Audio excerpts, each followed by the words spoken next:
Sactown Sports 1140. Gary Gerould jumping on with us. G-Man, welcome, my friend. How are you today? Well, I'm pretty tolerable. Thank you very much. Just kind of savoring what's been a great adventure, a great ride, and getting ready for what's in the future. G-Man, it's been a long time coming. You've been here since day one, since the squad moved here to Sacramento. What did last night mean to you? Well, it's hard, Drapes, to really, sum it up in any succinct fashion.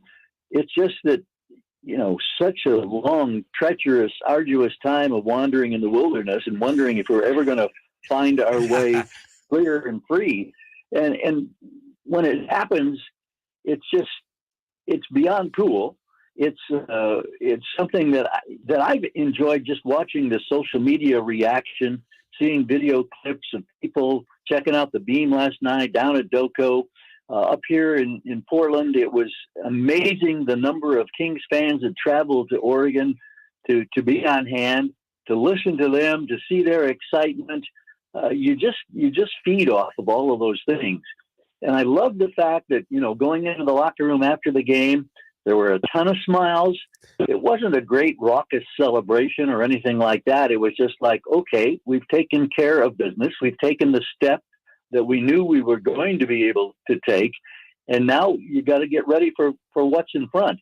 And as Mike Brown has said repeatedly, this is just the beginning. It really gets tough from now on. I mean, we all know playoff basketball is such a different animal. Mm-hmm. But then coming back to the hotel last night, members of the organization, they had a get together here at the hotel, had hors d'oeuvres and a few adult beverages were consumed.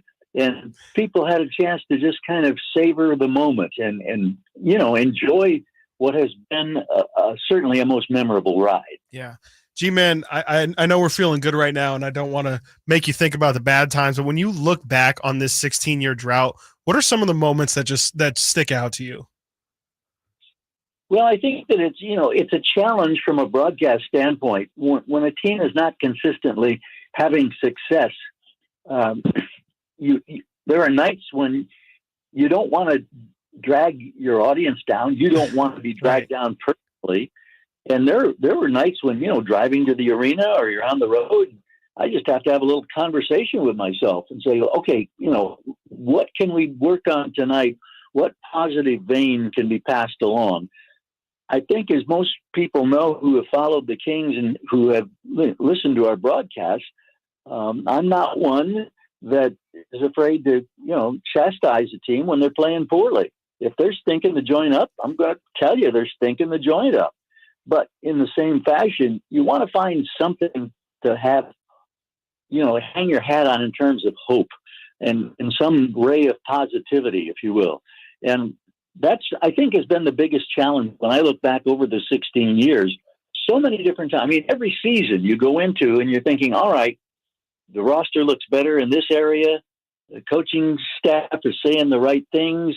This is going to be the year maybe we turn this thing around. And then you have your hopes dashed. Yeah. And too often, by the 1st of January, you knew that, you could start making vacation plans or whatever the day after the regular season ended because the Kings weren't going to be there. This year, it's been such a pleasant change. It's revitalization. It's revived me personally, as well as, I can only imagine Kings fans, as faithful as they've been and as tolerant as they have been, to get caught up and swept up in this thing. And I love it. I love seeing their reaction. I feel so good for those who followed the Kings faithfully over the years. And you're one of them, G-Man. You've been there, like I said, since day one. Mm. When did you know that this group was special, and why do you think this was the group that got it done, that ended the drought? Drapes, I think that it all goes, in my mind, it starts with Mike Brown. And I was remembering last night and relaying to a couple of folks that I was chatting with after the game. I think back to June, and it was a day or two after the Warriors had won the championship. Mike Brown makes his first public appearance in Sacramento. They have a news conference. Several players are in attendance, people within the organization as well as the media. and listening to Mike Brown talk. And one of the things that really hit me, he said, I look at this team, and I'm paraphrasing here, obviously. I look at this organization, and I don't see soul. This organization needs a soul. If you're going to have success, it starts there.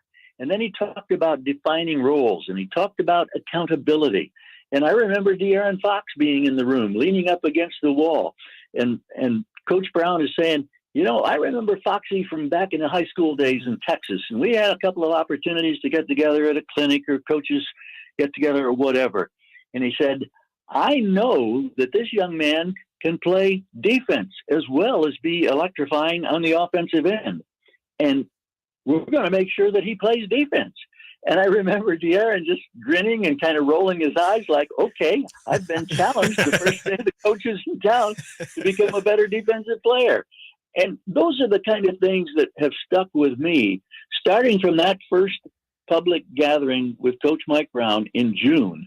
And now here we are, 8 months or so later, and the Kings are now assured that they're going to be in the playoffs and they're going to have a home court advantage in the first round. And it's just within this entire group, we had a team, the organization, you know, one of the things that Mike does on the road, and forgive me if I'm wandering a bit here, but you're good.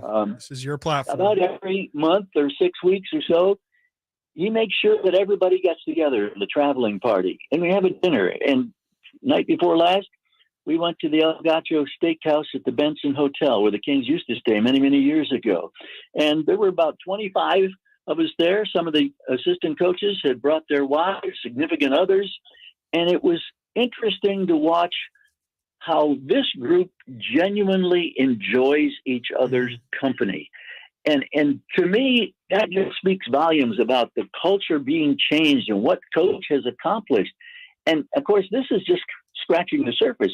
When you look at his record of success over the years and the playoff runs and one thing or another that he's had, the great athletes that he has coached, you know, this wasn't like some mirage out in the desert. This is something that it was going to happen. There's no doubt in his mind. And I just can't give him enough credit for what he has done in transforming this organization. And certainly Monty McNair and Wes Wilcox, the people in the front office who assembled the roster and gotten people together who are good fits and a group that loves being with each other and supports each other, that trusts each other. All the things that you hear coaches talk about ad nauseum over the years, it's a reality now in Sacramento. And we haven't been able to say that in almost 2 decades.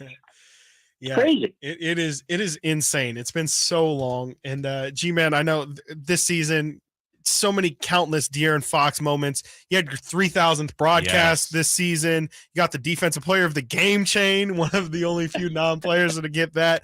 What has been your favorite moment from this season, if you can pick one? Well, gosh, I'm never good at picking one. In my lifetime, I said, well, then I think another one and another one.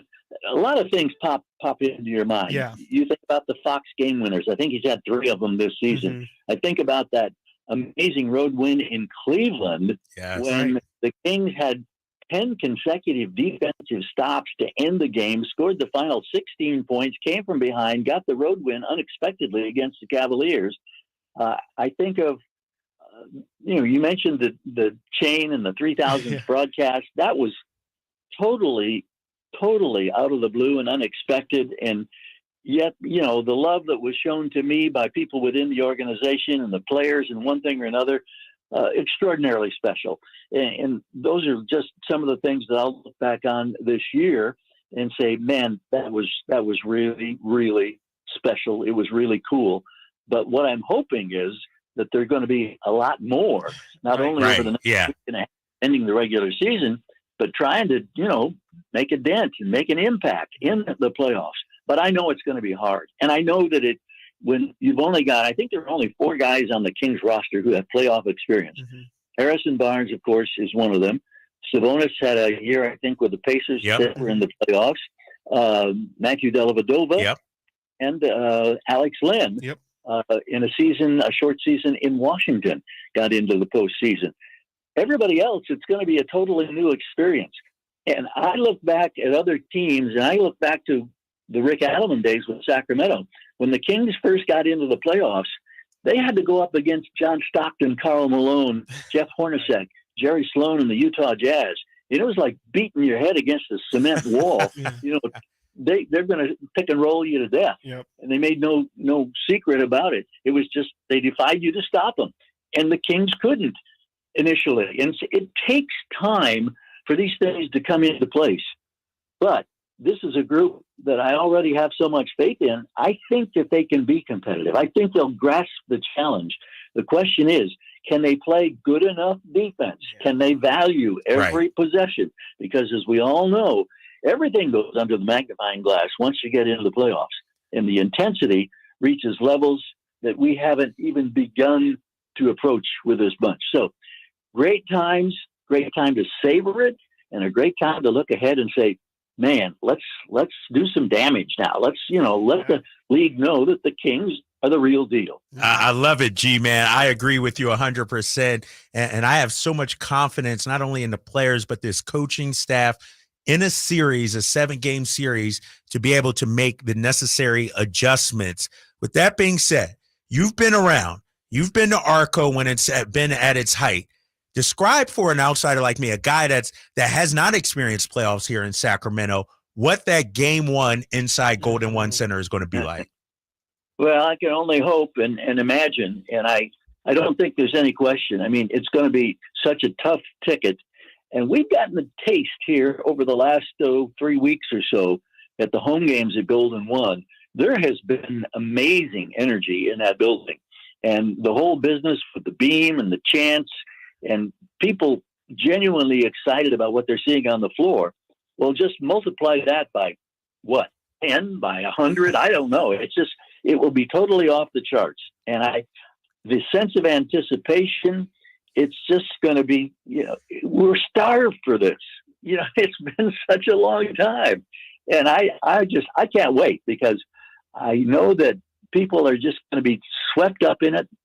They already are. Mm-hmm. It's kind of like the tsunami, the big tidal wave. It just keeps rolling and building in this monstrous energy. And I think that's what we're going to experience come game number 1 on the home floor.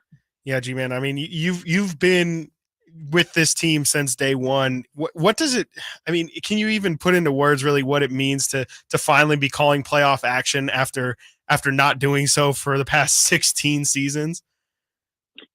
Well, you have, as I alluded to earlier, you have hopes every year, and then those hopes don't come to fruition. Right. And I joke about the fact that, 15, 16 years ago, I actually was 6'4", and I've been beat down to.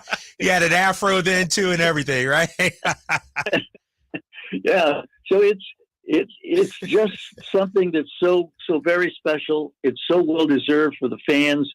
And it's, again, I use that term, being revitalized, and it's revitalized me. And it's so much fun to go into the arena. And I've told the story many times. Back in the early days of the Kings, when they didn't have anything close to success or playoff level basketball, how much I envied other broadcasters. And I would tell them, I said, because that on any given night, regardless of what arena you go into, that you have a legitimate chance of winning. Well, I finally got to experience that during the 8 years with Rick Adelman, right. And it was such a marvelous feeling. Well, we haven't come close to that since that time, since 2006. And now this season, I've slowly but truly have begun to believe this is a team that can give you that kind of confidence, that can give the fans the confidence that on any given night in any given building, they've got a legitimate chance to win a ball game. And it's so freeing, and it's exhilarating to have that sensation. Let's just keep it going. Let's keep building on it. That's my concern right now. G-Man, appreciate you. Here's the thing you need to know about G-Man. When the team is on the road, he's at every shoot around. He's working on the team plane.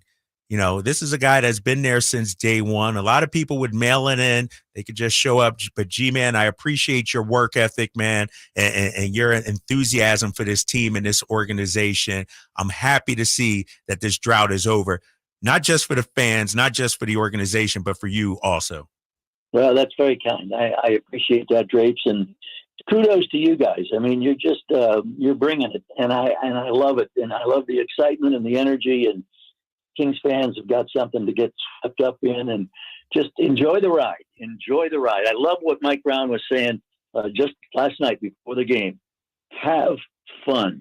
Make sure that you have fun. Yes, it's hard work, but it's a game, and treat it as such. It's our job. We expect you to go out and act like professionals, but have fun while you're doing it. Let's all have some fun. G-Man, I hate to take you back to the bad times again. Dude, why are you being negative? I know. Man? I'm just really curious. I'm trying to get into the mindset of the time when we were good right before the drought. Do you remember feeling at that time like there was a possibility? I mean, obviously the Weber trade happens. Did you feel like maybe, you definitely didn't see the 16-year playoff drought coming, but did it feel like at that time the team was kind of shifting to a different era, if you will? Well, things always shift, and you have to understand that from the get-go. And certainly, I was appreciating the fact that we were enjoying success. And it's interesting that you mentioned that, because Kevin Calabro, the longtime broadcaster who does television work for the Portland Trailblazers, many, many years ago, he was with the Seattle Supersonics organization. He was their radio broadcaster. He corralled me last night and he said, G-Man, I just want to tell you how happy I am for you and for your organization and the success that you're enjoying. And we got into an extended conversation.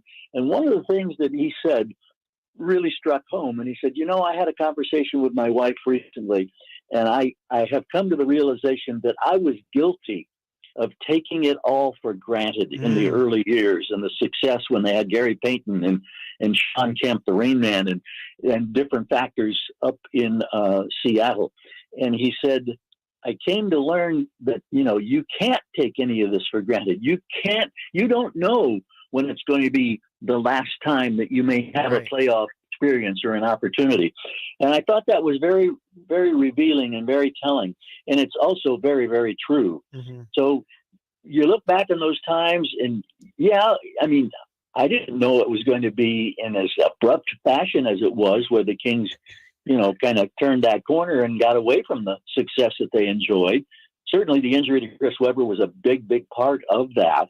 But those are the things that happen. And the Kings have been extraordinarily fortunate this year in terms of injury. They've got the healthiest roster going in the NBA in terms of minutes that the starting five has played. And tip your cap to the athletic training staff and all of those folks behind the scenes who work so hard on a daily basis. If it's nutrition, if it's personal massage, if it's whatever it is, to keep these guys primed and ready. So many people deserve a lot of credit, and it's gratifying to see it all come together. But I caution, don't take it for granted. It can all change in a heartbeat, and we hope that it doesn't. We hope it keeps building. You're right, G-Man. I know you're up there in Portland with the team. It's an off day today. Any big plans? You're going to do some sightseeing? That's the thing about G-Man. When he's on the road, he's not just chilling in the hotel room. Always eating he's the out best and about. Food too. He's out at a restaurant, watching a movie. What's on your plan today, G-Man? Well, because of COVID, we haven't been in Portland for the last couple of seasons. And so I think that probably a visit to the Nike family store is on the schedule this afternoon. I think that I'll probably jump on light rail and ride out to Beaverton and see if I can't maybe find a new pair of shoes or something like that to help remember this particular moment or achievement by the Kings. G-Man. But it's just nice to have a day to kind of savor all of this and then start thinking about, okay, 6 games left. What are the Kings going to do? Yeah. Are they going to rest people? Are they going to, go after 50 wins? What's going to happen? I hope it's not a resting thing. I really want to see this team continue its momentum and just, be as ready as you can going into the playoffs. And based on what I hear from the coaching staff, I think that'll probably be the case. I think they'll continue to go full gun straight forward over these final 6. G-Man, we appreciate you. Have fun out there shopping in Oregon. Don't forget, I'm a size 13, my man, too. I know you're flying on a team charter, so you don't have to worry about luggage or anything like that. Bring me back a couple of pairs, size 13. All right, guys. Thank you so much. G-Man, Gary Gerould, the voice of the Sacramento Kings.